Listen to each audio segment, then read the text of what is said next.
Hi everybody. Today I'm going to tell you about an article called Communicating Manufacturing as Masculine Domain: How Women Get Noticed at Work. First thing I'm going to tell you is what the article is about. Then I'm going to tell you a real life anecdote, and then I'm going to finish out by telling you the strengths and weaknesses of the article. So let's look at what the article is about. It's women in the workplace. The first thing the article talks about is communication. Talks about how women and men communicate differently in the workplace. Specifically, the authors noted that men use joking and assertiveness differently than women do. They noted that women use joking very seldomly, and when they do use it, it's not of the same manner as men.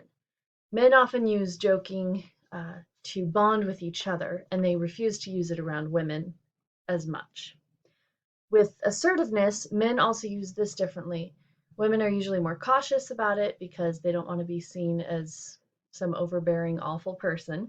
And men often use it, unfortunately, in a sexual manner to make awful comments about women. Of course, that's not always, but that is what the article found.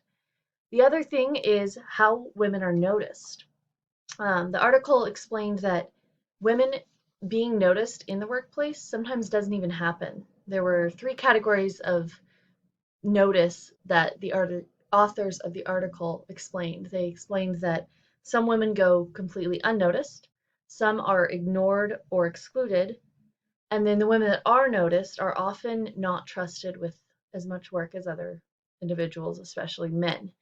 And the reason the article gave for this was partially that women have, or at least are assumed to have, the responsibility at their house of taking care of their family. So putting them in charge of things at work isn't what their employer will probably want to do. And the article actually began with a little story, a clip from something about that, which I would recommend reading. It's very powerful. So now that I've given an overview of the article, let's move into the second point, the anecdote. I am the senior tour guide at the College of Western Idaho. And what that means is I take people through tours at our Micron and our Canyon County centers that house a lot of our career technical programs. And even though this article was published 9 years ago, it's still very applicable today. As I take people on those tours, I'll have high school girls asking me, where are the girls? Why is this a program full of men? And this article has really helped me to understand that some of that might be the way that women are either not noticed or not communicated well with in the workplace. So now that I told you about the anecdote, my second point, let's move to my third one, strengths and weaknesses of the article. The strengths is that they tried to do a very diverse study. They used women in all different job positions, and they split them into three categories. And then they made sure each participant had at least 2 years of experience in that field.